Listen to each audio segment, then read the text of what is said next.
Hi అండి. అందరికీ నమస్కారం. ఈరోజు మీకోసం 'శోభనం రాత్రి భర్త వదిలేస్తే' పార్ట్ 4. మరి కథలోకి వెళ్తే, సూర్యవంశి బంగ్లా మీద ఉదయపు సూర్యకిరణాలు ఓ కొత్త ఆశను మోసుకొస్తూ ప్రసరిస్తున్నాయి.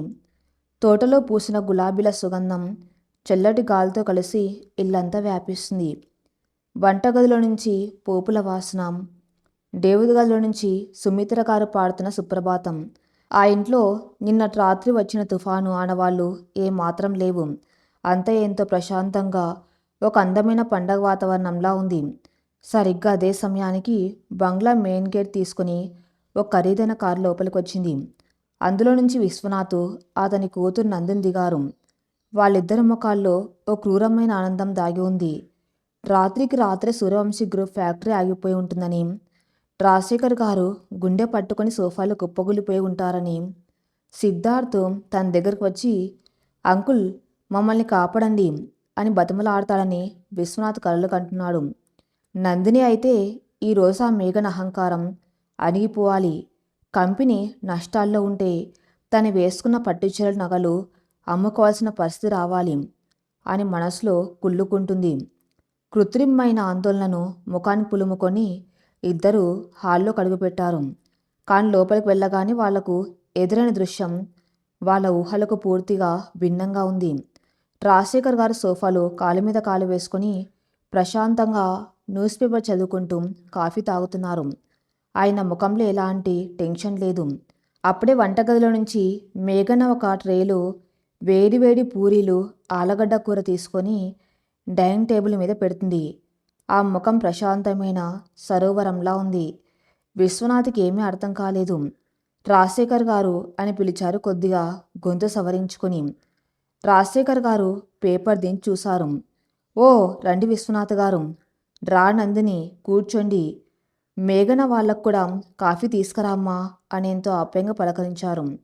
నందిని ఆశ్చర్యంగా చుట్టూ చూసింది. ఇంట్లో కంగారు లేదు, ఏడుపులు లేవు. అంకుల్ సిద్ధెక్కడా అని అడిగింది. రెడీ అవుతున్నా నందిని, ఫ్యాక్టరీకి వెళ్ళాలి కదా, ఇప్పుడే వస్తాడు అన్నారు రాజశేఖర్ గారు. విశ్వనాథిక తట్టుకోలేక తన అసలు విషయాన్ని బయటకు తీశాడు. రాజశేఖర్ గారు, నిన్న గ్లోబల్ స్టీల్ వాళ్ళు హ్యాండ్ ఇచ్చారు కదా, ఫ్యాక్టరీలో ప్రొడక్షన్ మొదలు పెట్టలేకపోతున్నామన్న బాధ మీ ముఖంలో ఎక్కడ కనిపించడం లేదు. అయినా నేను చెప్పాను కదా, నా బినామీ అదే, నా తెలిసిన వాళ్ళ కంపెనీ వికాస్ ఇండస్ట్రీస్ వాళ్ళతో ముడి సరుకులు పంపిస్తానని. 30% రేటు ఎక్కువైనా పరువు దక్కుతుంది కదా అని మీరు అంగీకరిస్తారనుకున్నాను అని ఒక కుటిలమైన నవ్వు నవ్వాడు. సరిగ్గా అప్పుడే మెట్ల మీద నుంచి సిద్ధార్థ గొంతు వినిపించింది. పరువును కాపాడుకోవడానికి పరువుల ముందు చేతులు కట్టవలసిన అవసరం సూర్యవంశీ గ్రూప్కి ఎప్పటికీ రాదు విశ్వనాథ్ అంకుల్. అందరూ మెట్ల వైపు చూశారు. సిద్ధార్థ్ బ్లాక్ కలర్ బిజినెస్ సూట్లో ముఖంలో ఒక ఆత్మవిశ్వాసం ఉట్టిపడుతూ ఉండగా దర్జాగా మెట్లు దిగి కిందికి వస్తున్నాడు. అతడి కుడి చేతిలో మొబైల్ ఫోన్ ఉంది. విశ్వనాథ్ ముఖం ఒక్కసారిగా పాలిపోయింది. సిద్ధార్థ్ అంత ధీమాగా మాట్లాడుతున్నాడంటే అర్థం ఏంటి? సిద్ధార్థ్ నేరుగా విశ్వనాథ్ ఎదురుగా వచ్చి నిలబడ్డాడు. అతని కళ్ళల్లో ఒక పదునైన చూపు ఉంది. మీరు వికాస్ ఇండస్ట్రీస్ వాళ్ళతో మాట్లాడి అంత శ్రమ పడవలసిన అవసరం లేకపోయింది అంకుల్. ఎందుకంటే గ్లోబల్ స్టీల్ వాళ్ళే తెల్లవారక ముందే తమ స్పెషల్ కార్గో ట్రక్కుల్లో 100 టన్నుల ముడి సరుకులను మన ఫ్యాక్టరీ గోడౌన్లోకి చేర్చేశారు. వాళ్ళ ఎండి ప్రకాష్ నాకు స్వయంగా 10 సార్లు ఫోన్ చేసి క్షమాపణలు చెప్పారు కూడా అని బాంబు పేల్చాడు సిద్ధార్థ్. ఏంటి, గ్లోబల్ స్టీల్ వాళ్ళు పంపించారా? విశ్వనాథ్ గొంతులోంచి మాట పేగలేదు. ప్రకాష్ తనకు మాట ఇచ్చి ఇలా ఎందుకు మోసం చేశాడో అతనికి అర్థం కాలేదు. నందిని షాక్లో ఉండిపోయింది. సిద్ధు వాళ్ళు అగ్రిమెంట్ క్యాన్సిల్ చేశారు కదా, మళ్ళీ రాత్రికి రాత్రే మెటీరియల్ ఎలా పంపించారు? సిద్ధార్థ్ ఒక చిన్న నవ్వు నవ్వి, వ్యాపారంలో టెక్నికల్ ఇష్యూస్ని అడ్డు పెట్టుకుని మోసం చేయాలని చూస్తే అదే వ్యాపారంలో వాళ్లకు ఉన్న బలహీనతను పట్టుకుని దెబ్బతీయాలి నందిని. గ్లోబల్ స్టీల్ వాళ్లకు జపాన్తో ఉన్న ఇంటర్నేషనల్ కాంట్రాక్ట్ క్యాన్సిల్ అవుతాయని ఒక చిన్న లీగల్ వార్నింగ్ ఇచ్చాను. వాళ్ళ కంపెనీ షేర్లు పడిపోతాయన్న భయంతో ప్రకాష్ దారికి వచ్చాడు. అంతేకాదు, నిన్న తన సప్లై ఆపడానికి వెనక ఎవరున్నారో కూడా భయంతో కక్కేశాడు అంటూ సూటిగా విశ్వనాథ్ కళ్ళలోకి చూశాడు. విశ్వనాథ్కి చెమటలు పట్టాయి. తన కుట్ర బయటపడిపోయిందని అర్థమైంది. రాజశేఖర్ కారు కూడా కోపంగా విశ్వనాథ్ వైపు చూశారు. విశ్వనాథ్ గారు వ్యాపారంలో భాగస్వాములుగా ఉంటూ వెన్నుపోటు పడవాలని చూశారు. మీ కూతురు ఆవేశానికి మా కంపెనీని బలి చేయాలనుకున్నారు. కానీ సూర్యవంశీ పునాదులు అంత బలహీనమైనవి కావు. మీ ప్రకాష్ లాంటి 100 మంది వచ్చినా మమ్మల్ని ఏమీ చేయలేరు. ఇకపై మా వ్యవహారాల్లో మీరు తలదూర్చవద్దు అని కరాఖండిగా చెప్పారు రాజశేఖర్ గారు. అవమానంతో విశ్వనాథ్ తలదించుకున్నాడు. నందిని అహంకారం దెబ్బతింది. అయినా కవర్ చేసుకుంటూ సిద్ధు డాడీకి సాయం చేయాలని ఆ వికాస్ ఇండస్ట్రీస్ వాళ్ళతో మాట్లాడారు. కానీ వేరే ఉద్దేశం లేదు. అయినా నిన్నటిదాకా నీకు జపాన్ క్లయింట్స్ ఐడియానే రాలేదు కదా. సడన్గా ఆ ఐడియా నీకు ఎలా వచ్చింది? ఎవరైనా లీగల్ అడ్వైజర్ చెప్పారా అని అడిగింది నందిని. ఆ ఐడియా వెనుక ఎవరో ఉండి ఉంటారని ఆమె అనుమానం. సిద్ధార్థ్ నవ్వి నెమ్మదిగా వెనక్కి తిరిగి డైనింగ్ టేబుల్ దగ్గర నిశ్శబ్దంగా అన్ని వింటూ ప్లేట్లు సర్దుతున్న మేఘన వైపు చూశాడు. ఆ మాస్టర్ స్ట్రోక్ ఆలోచన నాది కాదు నందిని. దానికి ఏ లీగల్ అడ్వైజరు, ఎంబీఏ చదివిన పెద్ద బిజినెస్ అనలిస్ట్ అవసరం లేదు. నా సమస్యను అర్థం చేసుకుని 100 కోట్ల అప్పుల నుంచి, పరువు నష్టం నుంచి నా కంపెనీ కాపాడిన ఆ వ్యూహం నా భార్య మేఘంది అనేంత గర్వంగా చెప్పాడు సిద్ధార్థం. హాల్లో ఒక్కసారిగా నిశ్శబ్దం ఆవరించింది. విశ్వనాథ్ నందిని ఇద్దరూ నమ్మలేనట్లుగా మేఘన వైపు చూశారు. వంటగదికి పరిమితం అనుకున్న ఒక సాధారణ మధ్యతరగతి గృహిణి ఒక పెద్ద కార్పొరేట్ కుట్రను ఒకే ఒక్క ఐడియాతో చిత్తు చేసిందా? రాజశేఖర్ గారు, సుమిత్ర గారు కూడా ఆశ్చర్యంతో మేఘన వైపు చూశారు. మేఘన, ఈ ఐడియా నీదా? నిజంగానే సిద్ధు. రాజశేఖర్ గారికి సంతోషంతో మాటలు రాలేదు. అవును నాన్న, నిన్న రాత్రి నేను టెన్షన్లో ఉంటే మేఘన్ని గ్లోబల్ స్టీల్ వీక్ పాయింట్ని కనిపెట్టి నన్ను గైడ్ చేసింది.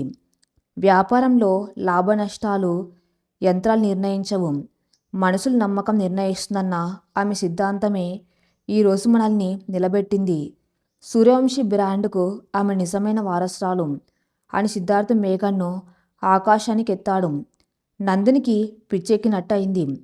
తనెంత చదువుకున్నా, ఎంత మోడ్రన్ అయినా సిద్ధు ముందు తను ఓడిపోతుంది. ప్రతిసారి మేఘన చేతిలో అవమానాల పాలవుతుంది. కోపంతో ఆమె కళ్ళు ఎర్రబడ్డాయి. కంగ్రాట్స్ మేఘన గారు.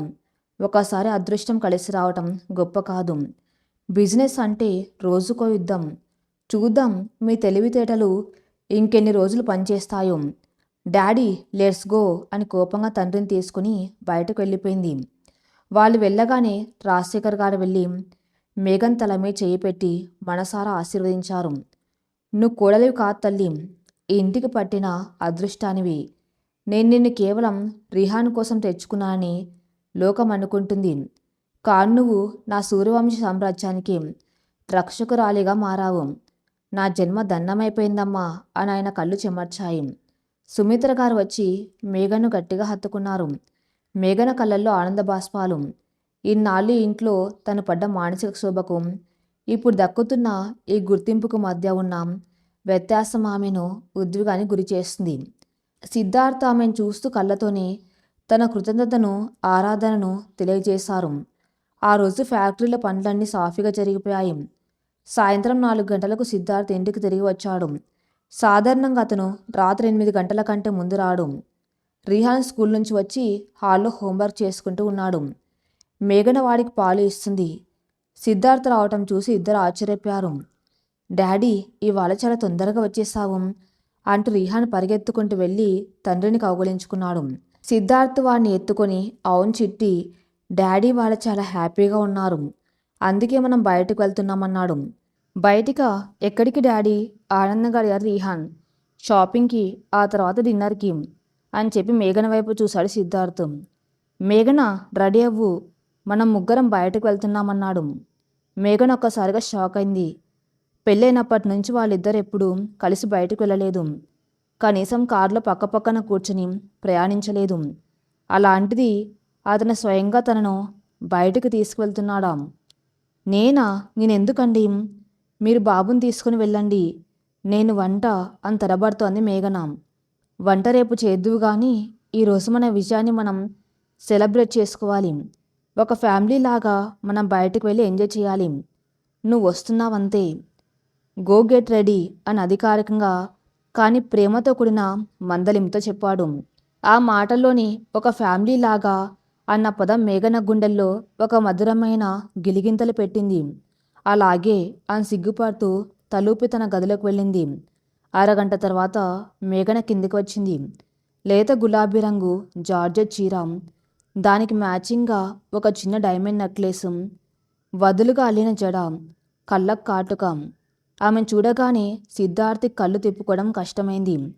శృతి అందం మోడ్రన్గా ఉండేది, కానీ మేఘన అందం ఎంత స్వచ్ఛంగా, ఒక పౌర్ణమి నాటి వెన్నెల్లా ఉంది. ముగ్గురు కారులో బయలుదేరారు. రిహాన్ వెనక సీట్లో కూర్చుని ఆడుకుంటూ ఉంటే మేఘన ముందు సీట్లో సిద్ధార్థ్ పక్కన కూర్చుంది. కారులో ఎఫ్ఎం రేడియోలో ఒక పాత మెలోడీ సాంగ్ వస్తుంది. ఇద్దరి మధ్య ఎలాంటి మాటలు లేకపోయినా ఒక తెలియని అనుభూతి వారిని కట్టిపడేస్తుంది. మేఘన అప్పుడప్పుడు సిద్ధార్థ్ని చూస్తుంది. సిద్ధార్థ్ డ్రైవ్ చేస్తూనే ఆమె చీరకం గాలికి ఎగురుతూ ఉంటే దాన్ని గమనిస్తూ ముసిముసిగా నవ్వుకుంటున్నాడు. నగరంలోని ఒక అతిపెద్ద షాపింగ్ మాల్కి చేరుకున్నారు. రిహాన్ చెయ్యి సిద్ధార్థ్ ఒక పక్క, మేఘన మరో పక్క పట్టుకుని నడుస్తూ ఉంటే వాళ్ళని చూసిన ఎవరైనా వాళ్ళు ముగ్గురుగా ఒక అద్భుతమైన సంపూర్ణమైన కుటుంబం అనుకోక మానరు. మొదట రిహాన్కి బట్టలు బొమ్మలు కొన్నారు. ఆ తర్వాత ఒక ఖరీదైన జ్యువెలరీ షోరూమ్కి వెళ్ళారు.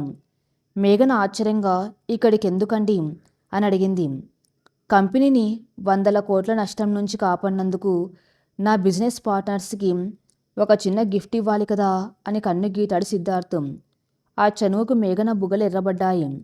సేల్స్ గర్ల్ రకరకాల నెక్లెస్లు చూపించింది. సిద్ధార్థ్ స్వయంగా ఒక అద్భుతమైన ప్లాటినం చైన్ని ఎంచుకున్నాడు. దానికి ఒక చిన్న డైమండ్ లాకెట్ ఉంది. అది ఎంతో సింపుల్గా క్లాసిక్గా ఉంది. ఇది ఎలా ఉంది మేఘన అని అడిగాడు. బాగుందండి, కానీ ఇంత ఖరీదైనవి నాకెందుకు అంది సంకోచిస్తూ. ఒక భర్తగా నా భార్యకిచ్చే చిన్న కానుక ఇది, కాదనకు అని చెప్పి ఆ చైన్ని తీసుకుని తానే స్వయంగా మేఘన మెల్ల వేశాడు. అతని వేళ్ళు ఆ మెడను తాగ్గానే మేఘన శరీరంలో ఒక విద్యుత్ ప్రవహించినట్లు అయింది. కళ్ళు మూసుకొని ఆ స్పర్శను అనుభవించింది. సిద్ధార్థ్ కూడా ఒక క్షణం ఆ మెచ్చని శ్వాసను ఫీల్ అయ్యాడు. ఇద్దరి మధ్య ఒక అయస్కాంత ఆకర్షణ మొదలైంది. ఒకరికొకరు ఏం చేసుకోకపోయినా వాళ్ళ మౌనమే 100 ప్రేమ కావ్యాలను చదువుతుంది. షాపింగ్ పూర్తయ్యాక నగరంలోని అత్యంత ఖరీదైన రూఫ్ టాప్ రెస్టారెంట్కి వెళ్ళారు డిన్నర్ కోసం. ఓపెన్ ఏరియాలో సిటీ లైట్స్ అన్నీ నక్షత్రాల్లో మెరుస్తున్నాయి. చల్లటి గాల్లో వాళ్ళ డిన్నర్ ఎంతో రొమాంటిక్గా జరుగుతుంది. రిహాన్ ఐస్ క్రీమ్ తింటూ ఆడుకున్నాడు. సిద్ధార్థ్ మేఘన వైపు చూస్తూ, నిజం చెప్పు మేఘన, నీకు అసలు కోపమే రాదా? నందిన్ లాంటి వాళ్ళు నిన్ను ఎన్ని మాటలు అన్నా నువ్వు చాలా ప్రశాంతంగా ఒక నవ్వుతో వాళ్ళను ఓడిస్తావు. నీ ఆత్మవిశ్వాసం వెనక ఉన్న రహస్యం ఏంటి అని అడిగాడు. మేఘన్ నవ్వి తన చేతిలో ఉన్న జ్యూస్ గ్లాస్ని చూస్తూ, కోపం నాకు వస్తుందండి, కానీ కోపం అనేది మన బలహీనతను బయటపెడుతుంది. నేను ఒక సాధారణ కుటుంబం నుంచి వచ్చాను. మా నాన్నగారు ఎప్పుడు ఒకటే చెప్పేవారు, ఎవరు ఎన్ని రాళ్ళు వేసినా ఆ రాళ్లతో పునాది కట్టుకొని పైకి ఎదగాలి, కానీ తిరిగి రాళ్ళు విసరకూడదు అని. నేను ఇక్కడికి వచ్చినప్పుడు నా బలం మీరు కారు, నా బలం కేవలం నా సహనం, అదే నన్ను కాపాడుతుంది అని చెప్పింది. సిద్ధార్థ్ ఆమె చేతిని తన చేతిలోకి తీసుకున్నాడు. ఇకపై బలం నేను ఆపుతాను మేఘన. నీ మీద ఎవరు రాయి వేయాలనుకున్నా అది నన్ను దాటి నీ వరకు రాలేదు అని ఎంతో గాఢంగా చెప్పాడు. ఆ క్షణం ఆ చల్లటి గాల్లో కూడా మేఘనకెంతో వెచ్చగా అనిపించింది. తన కలలు నిజమవుతాయని, తన త్యాగాలకు ఫలితం దక్కుతుందని ఆమె మురిసిపోయింది. సిద్ధార్థ్ కూడా తన గతాన్ని మర్చిపోయి తనతో కొత్త జీవితం ప్రారంభించడానికి సిద్ధమయ్యాడని ఆమె నమ్మింది. కానీ జీవితం ఎప్పుడు ఊహించినంత సాఫీగా సాగదు. ఆ ఆనందం ఎంతోసేపు నిలవలేదు. సరిగ్గప్పుడే వాళ్ళ టేబుల్ దగ్గరకు ఒక జంట వచ్చారు. ఆ వ్యక్తి సిద్ధార్థ్ కాలేజ్ ఫ్రెండ్ అయిన వరుణ్. వరుణ్ చాలా ఏళ్ల తర్వాత అమెరికా నుంచి ఇండియాకి వచ్చాడు. అతనికి సిద్ధార్థ్ శృతుల పెళ్లి గురించి తెలుసు, కానీ శృతి మరణం గురించి, సిద్ధార్థ్ రెండో పెళ్లి గురించి తెలియదు. Hi Siddhu, what a surprise man అంటూ వరుణ్ గట్టిగా అరుస్తూ వచ్చి సిద్ధార్థ్ని హగ్ చేసుకున్నాడు. సిద్ధార్థ్ కూడా ఆశ్చర్యపడి, వరుణ్, నువ్వెప్పుడు వచ్చావురా ఇండియాకి, ఎలా ఉన్నావు అని ఆప్యాయంగా పలకరించాడు. లాస్ట్ వీకే వచ్చాన్రా, అంత బాగుంది. అరే రీహాన్ ఎంతున్నాడో చూడు, ఎంత పెద్దవాడయ్యాడో అని రీహాన్ బుగ్గలు నిమిరాడు వరుణ్. ఆ తర్వాత అతని చూపులు మేఘన వైపు వెళ్ళాయి. సిద్ధార్థ్ మేఘన్ను పరిచయం చేద్దామని నోరు విప్పేలోపు వరుణ్ ఒక పెద్ద తప్పు చేశాడు. వరుణ్ నవ్వుతూ మేఘన వైపు చూసి, హాయ్ శృతి, ఎలా ఉన్నావు? నిన్ను చూడగానే గుర్తుపట్టలేకపోయాను. కాలేజ్ డేస్లో ఎప్పుడు జీన్స్ టీషర్ట్లో ఉండేదానివి, ఇప్పుడు అచ్చమైన పల్లెటూరు పిల్లలా ఒక ట్రెడిషనల్ ఆంటీలా మారిపోయావేంటి?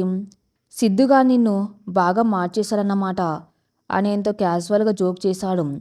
ఆ ఒక్క మాట ఆ రెస్టారెంట్లోని వాతావరణాన్ని ఒక్కసారిగా ఫ్రీజ్ అయ్యేలా చేసింది. మేఘన ముఖం పాలిపోయింది. ఆమె చేతిలో ఉన్న ఫోర్క్ కింద పడిపోయింది. శృతితో పోల్చడం, పైగా తన్ను ఒక ట్రెడిషనల్ ఆంటీగా తీసి పారేయటం ఆమె గుండెలో బాకులు దిగింది. కానీ అంతకంటే ఎక్కువ ప్రభావం సిద్ధార్థ్ మీద పడింది. శృతి అన్న పేరు వినగానే అతని ముఖంలో ఉన్న ఆనందం అంతా మాయమైపోయి కళ్ళు అకస్మాత్తుగా శూన్యంలోకి చూశాయి. ఒక పీడకల లాంటి జ్ఞాపకం మళ్ళీ అతని కళ్ళ ముందు మెదిలింది. శృతి హాస్పిటల్లో చావు బతుకుల్లో ఉన్న దృశ్యం, తను ఒంటరివాడైన క్షణం అన్నొక్కసారిగా అతని మెదడును ఆక్రమించాయి. వరుణ్ గమనించలేదు. ఏంటి శృతి, మాట్లాడవేంటి? సిద్ధు ఏమైందిరా, అందరలా సైలెంట్ అయిపోయారు అని మళ్ళీ అడిగాడు. సిద్ధార్థ్ గొంతులోంచి మాట రాలేదు. అతని సీట్లోంచి చటుక్కుని లేచాడు. అతని కళ్ళు ఎర్రబడ్డాయి. వరుణ్, శృతి లేదు, ఆమె చనిపోయింది అని బొంగురుపోయిన గొంతు చెప్పాడు. వరుణ్కి shock తగిలినట్లయింది. What? I am so sorry Siddhu, నాకు తెలియదు man. Then who is she అని మేఘన్ వైపు చూశాడు. సిద్ధార్థ్ మేఘన్ వైపు చూశాడు. కొన్ని నిమిషాల క్రితం నా భార్య, నా బలం అని చెప్పిన నోటి వెంట ఇప్పుడు మాట రావటం లేదు. శృతి జ్ఞాపకం అతని మనసులో మేఘన స్థానాన్ని ఒక్క క్షణంలో వెనక్కి నెట్టేసింది. ఆమె పేరు మేఘన. రీహాన్ కోసం ఈ పెళ్లి జరిగింది అని చాలా యాంత్రికంగా, ఏమాత్రం ఫీలింగ్ లేకుండా చెప్పాడు సిద్ధార్థ్. ఆ మాటలు మేఘన చెవిలో సీసం కరిగించి పోసినట్టుగా అనిపించాయి. రీహాన్ కోసం ఈ పెళ్లి జరిగింది, అంతేనా? నిన్న పార్టీలో ఈమె నా భార్య అని గర్వంగా చెప్పిన వ్యక్తి, ఇందాక షాపింగ్ మాల్లో నీ మెల్లో నా గిఫ్టు అని చెప్పిన వ్యక్తి, ఒక పాత స్నేహితుడు అడగగానే, శృతి పేరు వినపడగానే తను కేవలం రీహాన్ కోసం చేసుకున్న పెళ్లి స్థాయికి దిగజార్చేశాడాం. ఆమె గుండె ముక్కలైపోయింది. గతాన్ని జయించననుకున్న ఆమెకు గతం తాలూకు నీడలు ఎంత పొడవుగా ఉంటాయో ఇప్పుడు అర్థమైంది. ఒక చనిపోయిన మనిషి జ్ఞాపకంతో పోరాడడం ప్రపంచంలో అత్యంత కష్టమైన యుద్ధమని ఆమెకు మళ్ళీ రుజువైంది. సిద్ధార్థ్ వెంటనే బిల్ పే చేసి, sorry Varun, we have to go అని చెప్పి మేఘన్ను రీహాని తీసుకొని వేగంగా కారు వైపు నడిచాడు. రాత్రి 10 గంటలు. రీసార్ట్ నుంచి సూర్యవంశి బంగ్లాకు తిరిగి వస్తున్న కారులో వాతావరణం శ్మశాన్ నిశ్శబ్దాన్ని తలపేస్తుంది. బయట ట్రాఫిక్ శబ్దాలు, రంగురంగుల లైట్లు ఏవి కారు లోపల ఉన్న వారి మనస్సులను చేరడం లేదు. డ్రైవింగ్ సీట్లో ఉన్న సిద్ధార్థ్ చేతులు స్టీరింగ్ వీల్ని ఎంత గట్టిగా పట్టుకున్నాయంటే అతని నరాలు స్పష్టంగా కనిపిస్తున్నాయి. అతని చూపు రోడ్ మీద ఉన్న మన సొంత రెస్టారెంట్లో వరుణ్ అడిగిన ప్రశ్న చుట్టూ, ఆ తర్వాత తానిచ్చిన సమాధానం చుట్టూ తిరుగుతుంది. వెనుక సీట్లో రీహాన్ నిద్రపోతున్నాడు. ముందు సీట్లో కూర్చున్న మేఘన అద్దం గుండా బయటకు చూస్తుంది. ఆమె కళ్ళలోంచి రాలుతున్న కన్నీటి చుక్కలు ఆ బుగ్గల మీదుగా జారి కొత్తగా కట్టుకున్న ఆ పట్టుచీరను తడుపుతున్నాయి. కొన్ని గంటల క్రితమే ఆ కారులో ఎంతటి ఆహ్లాదకరమైన వాతావరణం ఉండింది. తన భర్త తనను అంగీకరిస్తున్నాడని, తన కోసం షాపింగ్ చేశాడని, తన మెల్లో తన చేతులతో వజ్రాల హారం వేశాడని ఆమె ఎంతగానో మురిసిపోయింది. కానీ ఆ సంతోషం ఒక నీటి బుడగల క్షణాల్లో పగిలిపోయింది. వరుణ్ ఎదుర్కోవటం, శృతి ప్రస్తావన రావటం, ఆ వెంటనే సిద్ధార్థ్ తనను కేవలం రీహాన్ కోసం చేసుకున్న పెళ్ళి ఆ నలుగురి ముందు తీసిపరేయటం. ఈ సంఘటనలు మేఘన గుండెల్లో ఒక పదునైన కత్తిలా దిగాయి. కారు బంగ్లా పోర్టికోలోకి వచ్చి ఆగింది. సిద్ధార్థ్ కారు ఇంజన్ ఆఫ్ చేసి మౌనంగా ఉండిపోయాడు. మేఘన కళ్ళు తుడుచుకొని వెనక డోర్ తీసి నిద్రపోతున్న రీహాన్ని తన భుజాలపై వేసుకుని ఇంట్లోకి నడిచింది. సిద్ధార్థ్ ఆమె వెళ్తున్న వైపు చూస్తూ తనలో తను కుమిలిపోతున్నాడు. నేనెందుకలా అన్నాను? శృతి పేరు వినగానే నేనెందుకు నాలో నేను కాకుండా పోతాను? ఇన్నాళ్ళుగా నా కుటుంబం కోసం తన్ను తాను అర్పించుకున్న మేఘనను అంత చులకనగా ఎలా మాట్లాడాడు అని తన్నే తాను నిందించుకున్నాడు. గదిలోకి వెళ్ళిన మేఘన రిహాని వాడి మంచం మీద పడుకోబెట్టి దుప్పటి కప్పి వాడి నుదుటి మీద ఒక ముద్దు పెట్టింది. ఆ తర్వాత తన గదిలోకి వెళ్ళి తలుపులు వేసుకుంది. అద్దం ముందు నిలబడింది. మెల్లో సిద్ధార్థ్ స్వయంగా వేసిన ఆ ప్లాటినం డైమండ్ నెక్లెస్ అద్దంలో దగదగ మెరుస్తుంది. కానీ ఆ మెరుపు వెనక ఉన్న నిజం ఎంత చీకటిదో ఆమెకు అర్థమైంది. ఆ మెల్లగా ఆ నెక్లెస్ తీసి టేబుల్ మీద ఉన్న ఒక వెల్వెట్ బాక్స్లో పెట్టి మూసేసింది. డబ్బుతో నగలతో కొనేది బంధం కాదు. 10 మంది ముందు భారీగా పరిచయం చేయలేని ఒక స్నేహితుడి ముందు కూడా తన సతీమణిగా ఒప్పుకోలేని ఈ బంధానికి నా మెల్లో ఆభరణాలెందుకు అని తనలో తాను అనుకొని మంచం మీద పడి బోర్న విలపించింది. ఇన్నాళ్ళు నందిన్ లాంటి వాళ్ళు ఎన్ని అవమానకరమైన మాటలు అన్నా ఆమె తట్టుకుంది. ఎందుకంటే తన భర్త తన వెనక ఉండడన్న నమ్మకంతో. కానీ ఈరోజు ఆ భర్తే తన స్థానాన్ని ఒక పనిమనిషి స్థాయికి దించేయటం ఆమె ఆత్మగౌరవాన్ని తీవ్రంగా గాయపరిచింది. మరోవైపు సిద్ధార్థ్ తన గదిలో పిచ్చి వాళ్ళ పాచార్లు చేస్తున్నాడు. కబోర్డ్లో ఉన్న శృతి ఫోటో తీసి చూశాడు. శృతి, నిన్ను మర్చిపోయి నేను తప్పు చేస్తున్నానా? ఒక సాధారణ అమ్మాయి నా జీవితంలోకి వచ్చి నీ స్థానాన్ని ఆక్రమించాలని చూస్తుంటే నేనెందుకు ఆపలేకపోతున్నాను? ఆమెను భార్యగా అంకరిస్తే నీకు ద్రోహం చేసినట్టు అవుతుందా? నాకు పిచ్చెక్కుతుంది శృతి అని తన మానసిక సంఘర్షణతో పోరాడుతున్నాడు. ఒకవైపు గతం తాలూకు ప్రేమ, మరోవైపు వర్తమానంలో మేఘన చూపిస్తున్న నిస్వార్థమైన బాధ. ఈ రెండిటి మధ్య నలిగిపోతున్నాడు సిద్ధార్థ్. తెల్లవారింది. సూర్యకిరణాలు ఎప్పట్లాగే ప్రశాంతంగా ఉన్నా ఆ ఇంట్లో మాత్రం నిన్నటి రాత్రి మిగిల్చిన శూన్యం ఆవరించి ఉంది. ఉదయం 7 గంటలకు సిద్ధార్థ్ కాఫీ కోసం ఎదురు చూస్తూ డైనింగ్ టేబుల్ దగ్గర కూర్చున్నాడు. అతని ముఖంలో రాత్రంతా నిద్రపోని అలసట, అపరాధ భావం స్పష్టంగా కనిపిస్తున్నాయి. మేఘన ట్రేలో కాఫీ కప్పు తీసుకుని వచ్చింది. ఆ ముఖం ప్రశాంతంగానే ఉంది. కళ్ళు మాత్రం కొద్దిగా ఉబ్బి ఉన్నాయి. కాఫీ కప్పు టేబుల్ మీద పెట్టి తిరిగి వెళ్ళబోయింది. మేఘన సిద్ధార్థ్ గొంతులో వణుకు. ఆ మ్యాగీ అతని వైపు చూసింది. నేను రాత్రి జరిగిన దానికి అతని మాటలు వెతుక్కున్నాడు. మేఘన ఒక చిన్న నవ్వు నవ్వింది. ఆ నవ్వులో ఏమాత్రం సంతోషం లేదు. కేవలం ఒక రకమైన పరిణితి, ఒక చేదు వాస్తవం ఉన్నాయి. మీరు క్షమాపణ అడగవలసిన అవసరం లేదండి. క్షమాపణలు తప్పు చేస్తే అడగాలి, నిజం చెప్తే కాదు. మీరు నిన్న మీ స్నేహితుడికి నిజమే చెప్పారు. ఈ ఇంట్లో నా స్థానం రీహాన్కి ఒక సంరక్షకురాలుగా మాత్రమే. అది నేను మర్చిపోయి ఒక క్షణం భార్యను అన్న భ్రమతో బతికాను. నన్ను ఆ భ్రమల నుంచి బయటకు తీసుకొచ్చినందుకు మీకు ధన్యవాదాలు అని చెప్పింది. ఆ మాటలు సిద్ధార్థ్కి కొరడాతో కొట్టినట్టు అనిపించాయి. ఆమె కోపగించుకొని ఉంటే, అరచి ఉంటే అతను కనీసం సముదాయించే అవకాశం ఉండేది. కానీ ఆమె ఎంత ప్రశాంతంగా, ఎంత లాజిక్గా తన తప్పును ఎత్తి చూపిందో అర్థమై అతను తలదించుకున్నాడు. మేఘన, please try to understand. Varun సడన్గా శృతి పేరు ఎత్తేసరికి నా బ్రెయిన్ బ్లాక్ అయిపోయింది. నేనేం మాట్లాడుతున్నానో నాకే అర్థం కాలేదు. నువ్వు కేవలం రీహాన్ కోసం వచ్చిన దానివి కాదు. నిన్న ఫ్యాక్టరీలో నువ్వు చేసిన సాయం. అతను ఇంకా ఏదో చెప్పబోయాడు. మేఘన సున్నితంగా అతన్ని ఆపింది. చూడండి, ఫ్యాక్టరీలో సాయం చేసినందుకు మీరెలాగూ ఆ డైమండ్ నెక్లెస్ కొనిచ్చి నా రుణం తీర్చుకున్నారు. కాబట్టి మనం లెక్కలు సరిచేసుకున్నట్టే కదా. ఇక్కడి నుంచి నా పరిణితులు ఏమిటో నాకు తెలుసు. మీ స్నేహితుల ముందు, ప్రపంచం ముందు నన్ను భార్యగా పరిచయం చేయవలసిన కర్మ మీకు లేదు. ఆ విషయంలో మీరు స్వేచ్ఛగా ఉండొచ్చు అని చెప్పి వెనుతిరిగి వంటగదిలోకి వెళ్ళిపోయింది. సిద్ధార్థ్ చేతిలో ఉన్న కాఫీ చల్లబడిపోతుంది.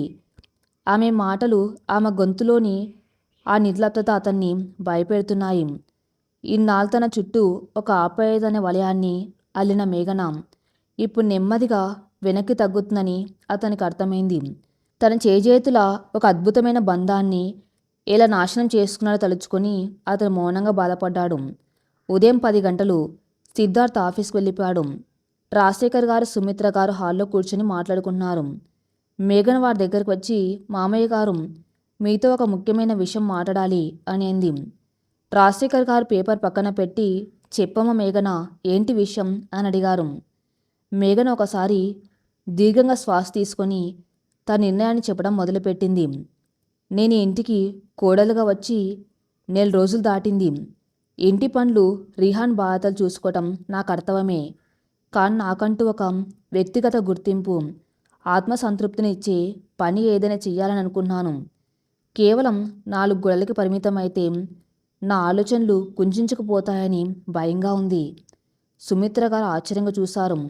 అంటే ఏంటమ్మా, ఆఫీస్కి వెళ్ళి సిద్ధుతో పాటు వ్యాపారం చూసుకుంటావా అని అడిగారు.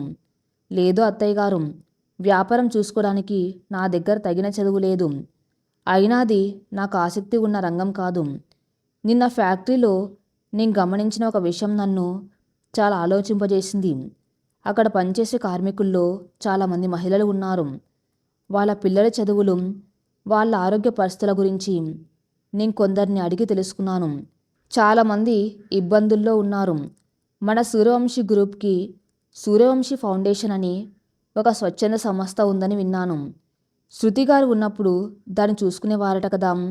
ఇప్పుడు అది సరైన పర్యవేక్షణ లేక ఆగిపోయిందని తెలిసింది. మీకు అభ్యంతరం లేకపోతే నేను ఆ ఫౌండేషన్ బాధ్యతలు తీసుకుంటాను. అనాథ పిల్లల కోసం, మహిళల కోసం పని చేయాలనుకుంటున్నాను అనేంత స్పష్టంగా అడిగింది. రాజశేఖర్ గారి ముఖంలో ఆనందం వెల్లివిరిసింది. ఇది అనడానికి ఇంత సంకోచం ఎందుకమ్మా? శృతికి కూడా సేవా కార్యక్రమాలంటే చాలా ఇష్టం. ఆమె తర్వాత ఆ ఫౌండేషన్ని పట్టించుకునే తీరిక ఎవరికీ లేకుండా పోయింది. నువ్వు ఆ బాధ తీసుకుంటానంటే నాకంటే సంతోషించే వాళ్ళు ఎవరు ఉండరు. ఒక వ్యాపారవేత్త భార్య కేవలం ఇంట్లో కూర్చోడం కంటే సమాజంలో నలుగురికి సాయం చేస్తూ కుటుంబం పరువు పెంచడం చాలా గొప్ప విషయం. రేపే ఫౌండేషన్ ఆఫీస్కి నిన్ను తీసుకువెళ్ళి మేనేజ్మెంట్ని నీకు పరిచయం చేస్తాను అని ఆయన ఎంతో ఉత్సాహంగా చెప్పారు. మేఘన కొండంత ధైర్యం వచ్చినట్టు అయింది. ఈ ఇంట్లో కేవలం శృతి స్థానంలో వచ్చిన ఒక సవతి అన్న ముద్ర చెరిపేయాలంటే తనకంటూ ఒక ఉనికిని నిర్మించుకోవాలి. తన జీవితంలో ఎదురైన శూన్యాన్ని 10 మంది అనాథల జీవితాల్లో వెలుగు నింపటం ద్వారా భర్తీ చేసుకోవచ్చని ఆమె బలంగా నమ్మింది. మరోవైపు విశ్వనాథ్ ఇంట్లో వాతావరణం నిప్పుల కొలిమిలా ఉంది. సూర్యవంశీ గ్రూప్ని దెబ్బతీయాలన్న తన ప్లాన్ బెడిసికొట్టడం, పైగా సిద్ధార్థ్ తనను అవమానించడం విశ్వనాథ్కి జీర్ణం కావటం లేదు. నందిని అయితే మేఘన మీద పగతో రగిలిపోతుంది. డాడీ, ఆ మధ్యతరగతి పిల్ల, ఆ మేఘన ఎంతకంతకు ఎదుగుతూ ఉంటే మనం ఇలా చూస్తూ ఊరుకోవాలా? సిద్ధికి ఆ మీద నమ్మకం రోజు రోజుకు పెరిగిపోతుంది. ఇప్పుడు ఇలా వదిలేస్తే రేపు సూర్యవంశీ ఆస్తులన్నీ ఆమె పేరు మీద రాసేస్తారు. అప్పుడు నా పరిస్థితి ఏంటి? సిద్ధిని పెళ్లి చేసుకోవాలన్నా నా కళ ఏమైపోవాలి అని కోపంగా అరిచింది నందిని.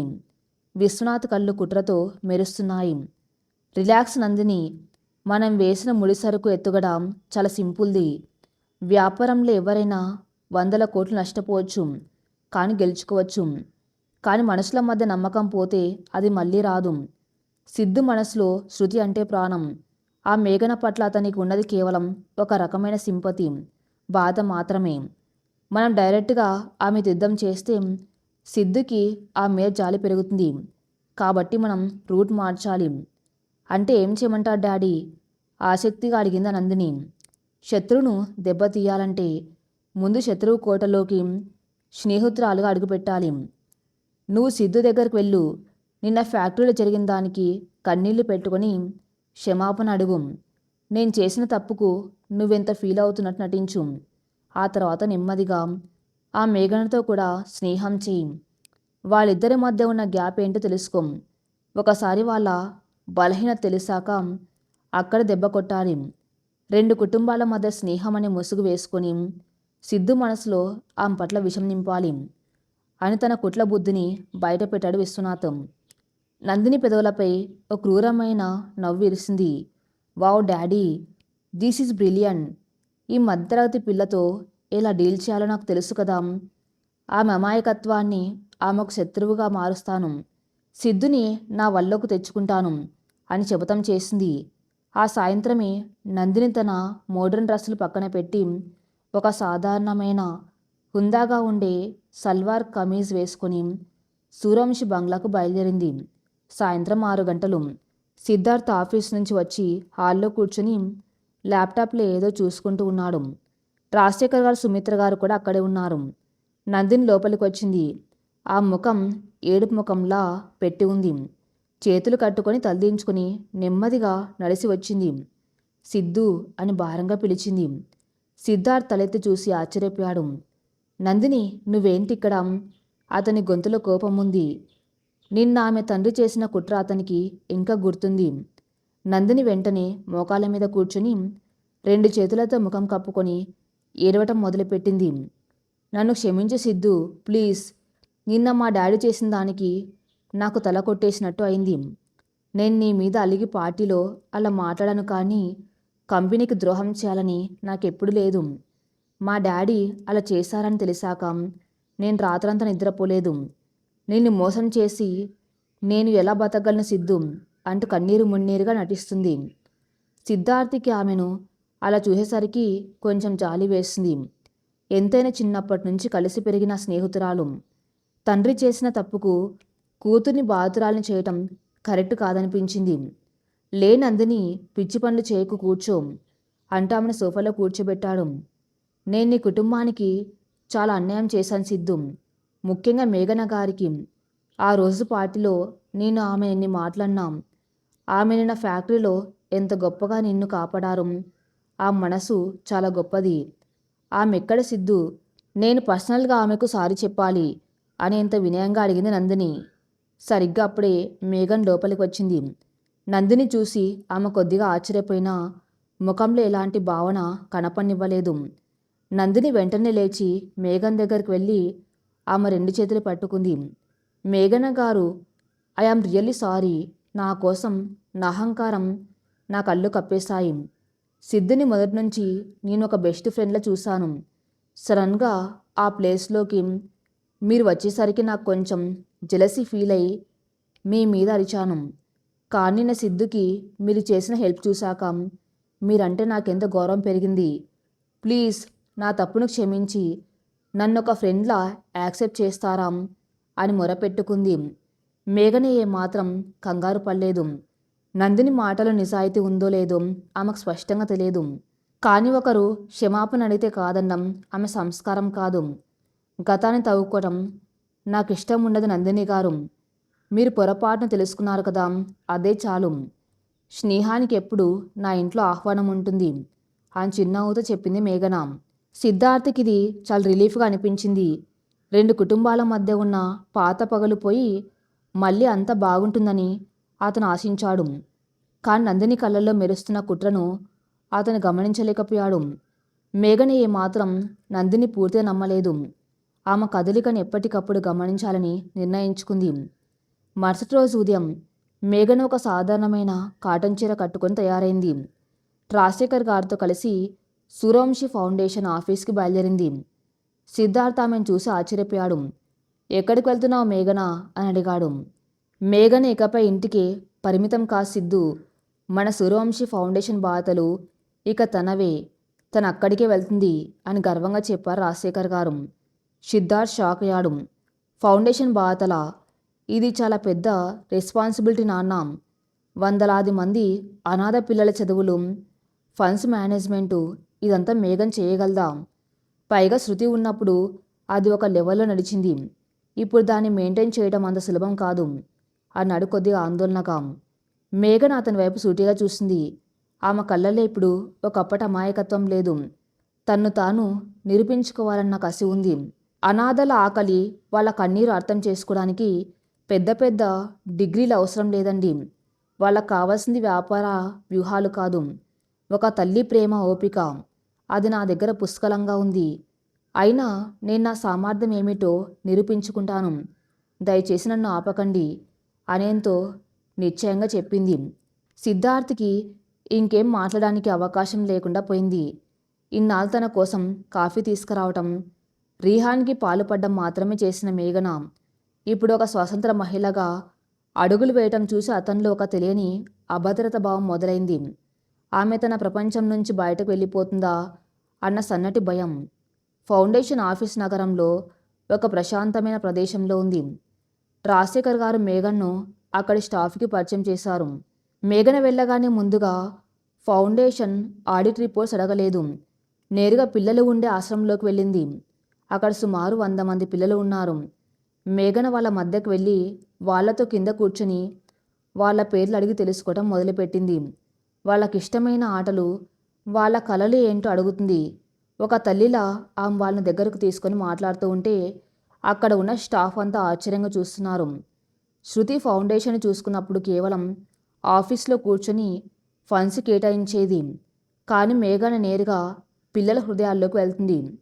ఆ రోజు మధ్యాహ్నం ఫౌండేషన్ ఆఫీసులో మేఘన ఒక కీలక నిర్ణయం తీసుకుంది. ఆ పిల్లలకు కేవలం అన్నం బట్టలు మాత్రమే కాదు, వారి టాలెంట్కి తగ్గట్టుగా స్పెషల్ క్లాసెస్, స్పోర్ట్స్ ట్రైనింగ్ ఇప్పించాలని బోర్డు మీటింగ్లో ప్రపోజ్ చేసింది. ఆమె ఆలోచన విధానం, సామాజిక స్పృహ చూసి అందరూ అభినందించారు. సాయంత్రం 4 గంటలకు సిద్ధార్థ్కి ఫౌండేషన్ నుంచి ఒక ఫైల్ మీద సంతకం చేయడానికి అక్కడికి రావాల్సి వచ్చింది. అతను నేరుగా ఆఫీస్కి వెళ్ళాడు. మేఘన్ తన క్యాబిన్లో లేదు. పిల్లల ప్లేగ్రౌండ్ వైపు నుంచి నవ్వులు వినిపిస్తూ ఉంటే అటువైపు వెళ్ళాడు. అక్కడ ఒక దృశ్యం అతన్ని కట్టిపడేసింది. మేఘన పిల్లలతో కలిసి కింద కూర్చుని మట్టితో ఏదో బొమ్మలు చేస్తుంది. ఆ ముఖం నిండా సంతోషం, కళ్ళల్లో ఎన్నడూ చూడని ఒక వెలుగు. పిల్లలందరూ ఆమె చుట్టూ చేరి మేఘనక్క మేఘనక్క అని పిలుస్తూ గోలగోల చేస్తున్నారు. ఇన్నాళ్ళు తన ఇంట్లో ఒక మూలన పడి ఉన్న అమ్మాయి ఈరోజు ఇంతమంది జీవితాల్లో వెలుగులు నింపుతూ ఉంటే ఒక దేవతలా కనిపిస్తుంది. సిద్ధార్థ్ అలాగే నిలబడి చూస్తుండిపోయాడు. నేను నా బాధలో పడి ఆమెను ఎంతలా నిర్లక్ష్యం చేశాను. ఆమెలో ఉన్న టాలెంట్ని, ఆమెలో ఉన్న ఈ అద్భుతమైన మాతృమూర్తిని నేనెందుకు గుర్తించలేకపోయాను అని అతనికి తన మీద తనకి కోపం వచ్చింది. రెస్టారెంట్లో వరుణ్తో తను అన్న మాటలు ఎంత తప్పో అతనికి ఇప్పుడు పూర్తిగా అర్థమైంది. అతను నెమ్మదిగా మేఘన్ దగ్గరకు వెళ్ళాడు. పిల్లలు అతన్ని చూసి సైలెంట్ అయిపోయారు. మేఘన్ తలెత్తి చూసి నిలబడింది. ఆమె చేతులకు మట్టి అంటి ఉంది. ఏంటి సిద్ధుబాబు ఇలా వచ్చారు అని అడిగింది. సిద్ధుబాబు అన్న పిలుపులో మునుపటి చనువు లేదు, ఒక ప్రొఫెషనల్ డీసెన్స్ ఉంది. సిద్ధార్థ్కి అది చాలా ఇబ్బందిగా అనిపించింది. ఒక ఫైల్ సైన్ చేయడానికి వచ్చాను, అయినా ఇక్కడ నువ్వు మట్టిలో కూర్చుని ఆడుకుంటున్నావేంటి మేఘనా? ఇక్కడ మేనేజర్ ఉన్నారు కదా, వాళ్ళు చూసుకుంటారన్నాడు. మేఘన్ నవ్వింది. ఈ మట్టి నుంచే కదండి మనం వచ్చాం. ఈ పిల్లల మనసులు మట్టి లాంటివే. వాటికి మంచి ఆకారం ఇస్తేనే అద్భుతమైన శిల్పాల తయారవుతాయి. ఇది మేనేజర్లు చేసే పని కాదు, ఒక మనిషిగా నేను చేయవలసిన పని అని చెప్పి తన చేతులు కడుక్కోవడానికి కుళాయి దగ్గరకు వెళ్ళింది. ఆమె వెళ్తూ ఉంటే సిద్ధార్థ్ ఆమె వెనక చూస్తున్నాడు. మేఘన్ తన కోసం ఎదురు చూసే స్టేజ్ దాటిపోయిందని అతనికి అర్థమైంది. ఆమె తన ఆత్మగౌరవాన్ని, తన గుర్తింపును వెతుక్కుంటూ ఎంతో దూరం వెళ్ళిపోతుంది. ఇప్పుడు ఆమెను తిరిగి తన మనసుకు దగ్గరగా తీసుకురావాలంటే తన శృతి జ్ఞాపకాలను పక్కన పెట్టి ఆమెకు భార్యగా పూర్తి అర్హతలు, గౌరవం ఇవ్వక తప్పదని సిద్ధార్థ్కి అర్థమైంది. మరి తర్వాత ఏం జరగబోతుందో నెక్స్ట్ పార్ట్లో చూద్దాం. నెక్స్ట్ పార్ట్ కోసం నా ఛానల్ని ఫాలో అవుతూనండి. Thank you for listening.